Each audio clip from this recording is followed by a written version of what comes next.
Selam aleykum, efirde zaman dekabrның 7-сы, Қырым işğalinin 1379 күні студияда Мавиле Мухтарова çalışam.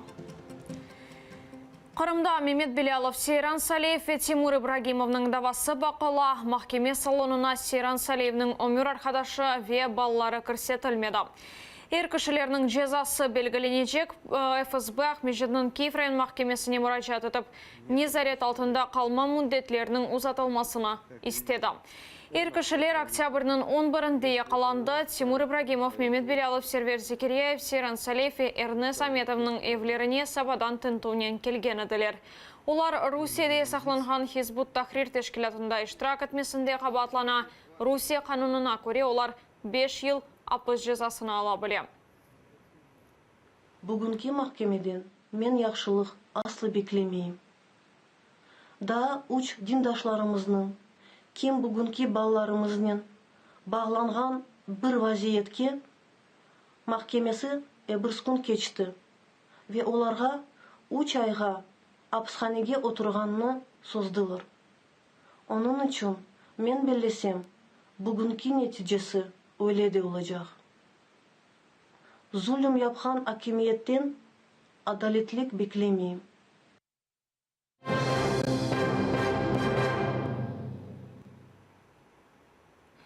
Rusiyanın Ukrayna istilası Avropa xavfsızlığı üçün en büyük tehlike olup qala, bu haqda Rex Tillerson aytdı.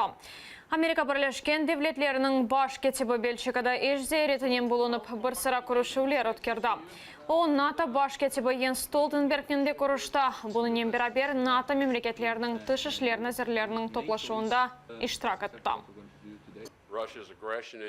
Російська агресія в Україні залишається найбільшою загрозою для європейської безпеки і вимагає постійної трансатлантичної єдності у протистоянні цій загрозі.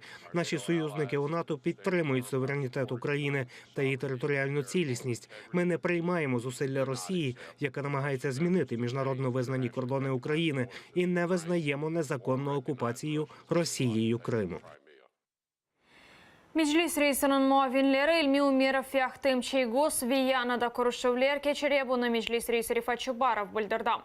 Sabadan İlmi Umerov ve Ahtem Çeygos OBSE azası olğan 12 memleketinin dış işler nazirleri ile görüştü. Bununla beraber Amerika Birleşken Devletlerinin baş katibi Rex Tillerson ile görüşüleri olacak.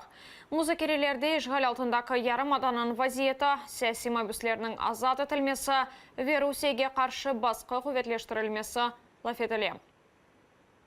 Спрямованість з цих виступів, як каже Ахтем Чийгос, вона демонструє рішучість країн, чи от міністри або представники були на цій зустрічі, рішучість цих країн для того, щоб змусити Росію повернутися в межі міжнародного права і піти геть з окупованих нею територій. Qırımda Qırım tatarlar işgalci hakimiyeti günde himayesizdir. Bu haqda Rusiya advokatı Mark Feygin bildirdi. İki yerli advokat Emil Kurbedinov ve Edem Semidlayev Qırımlılarının aqlarını bozgan mahkeme davalarının ekseriyetini öz boynuna almağa mecbur. Feygin İlmi Umerovның davasının uğraşıp esnas inceliklerini bildi. Rusiya advokatları Qırımda çalışmak için Moskvadan kelmege mecbur. Bu ise halkara hukuk cihetinden yanlış sayılan. İşgalci hakimiyet imajlar az olsun dep her şey yapar.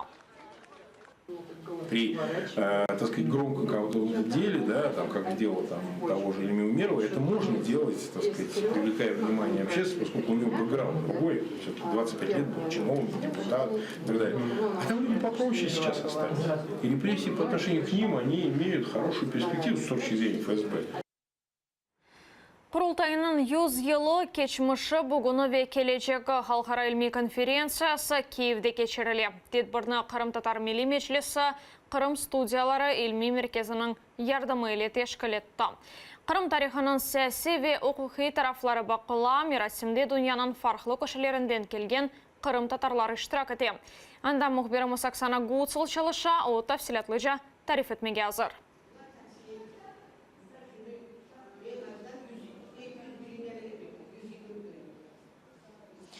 Власне, на конференції, присвяченій століттю Курултаю кримсько-татарського народу, обговорюють самі передумови створення Курултаю, а також створення національного руху кримських татар.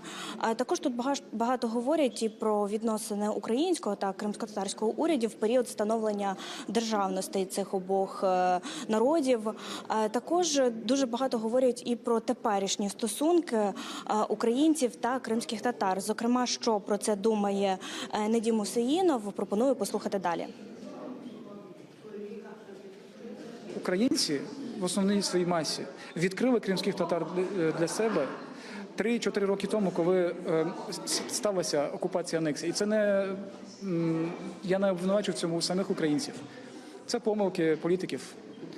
З іншого боку, нам треба протистояти намаганням Росії, Кремля, нав'язати і росіянам, і всьому світові, в тому числі українцям, такий наратив, таке стереотипне сприйняття кримських татар як якогось малого вимираючого етносу, чи субетносу, чи фольклорної групи якоїсь, яка не має права зазіхати на Крим як на власну батьківщину.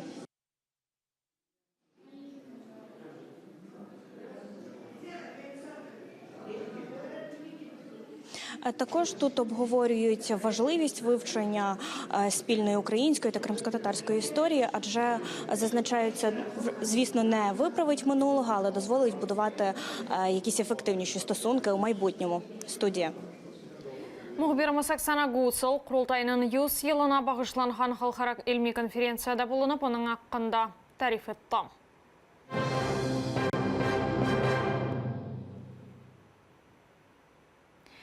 Дональд Трамп Кудусны Израиль пайтақты оларақ таныды. Дүнияның 8 мемлекеті Франкистан, Боливия, Мысыр, Италия, Сенегал, Исвечия, Британия ве Уругвай бұл себептен Бірлескен Милләтлер Қауіпсіздік шурасының әжеле топлашуына талап етті.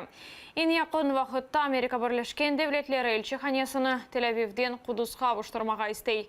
Кудус Израиль ве Филистиннің давалы шайырыдыр. Израиль оны 1967 сенесі 6 күнлік жеңктен соң контроль алтына алды. Ләкен шарқи қысмының ишғалы дүнияда әлі танылмады. Бұтын шетел елшіханелері Тель-Авивде яда Кудус живарында ерлеші. Түркия президенті Режеп Тайып Эрдоған Американың қарарындан соң мұсылман ишбірлігі тешкілаты мемлекетлерінің лидерлеріні топлай. Алмания, Бүйік Британия ве Франкистан лидерлері Америка Бірлескен Девлетлерінің қарарыны такбих етті. Канада ise Кудусның статусы оның үшін деңіш межегіні қайдетті. Kudüs, Sayın Trump, Müslümanların kırmızı çizgisidir.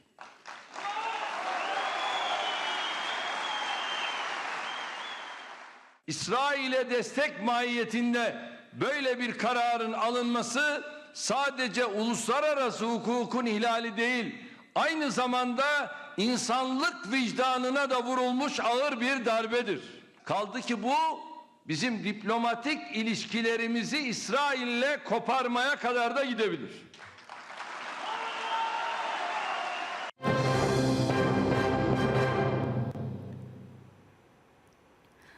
Олег Сенцов аққында Левха Москвадағы Ардок Фест весиғалы кино фестивалін açtı. Процесс адына алған Левха ilk sefer көстерілді. Тешкілетшілер фильмні Русияде көстергенде провокациялар олажағыны беклейділер. Бір қаш инсан келіп фестивальны сатқынлар малиетті деп айтмаға башлады. Ярыштан тыш ату иштиракчилері аққында «Война заради мира» фильмі де көстерілді. О истилячы Русия аққында тарифете Русия Девлет Думасының спикер муавины Медениет Назарлығы ве баш прокуратураға мұраджат етіп, мескүр Левхана тешкірмеге режа етті. Ишғал етілген Қырымның мемори сыңырында ұзын-ұзын невбетлер аққында лафлар, доғыры дегіл бұны Украина сыңырчылары айдынлата. Бұлтырға баққында бұсыне 11 ай ішінде ишғал етілген топырақның сыңырындан кечкен инсанларының сайысы 7% аз еді.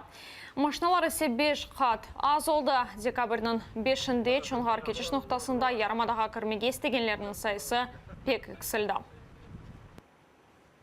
5 грудня у контрольному пункті Чонгар співробітники Держприкордонслужби оформили найменшу кількість громадян, які перетинали адмінмежу із анексованим півостровом у 2017 році.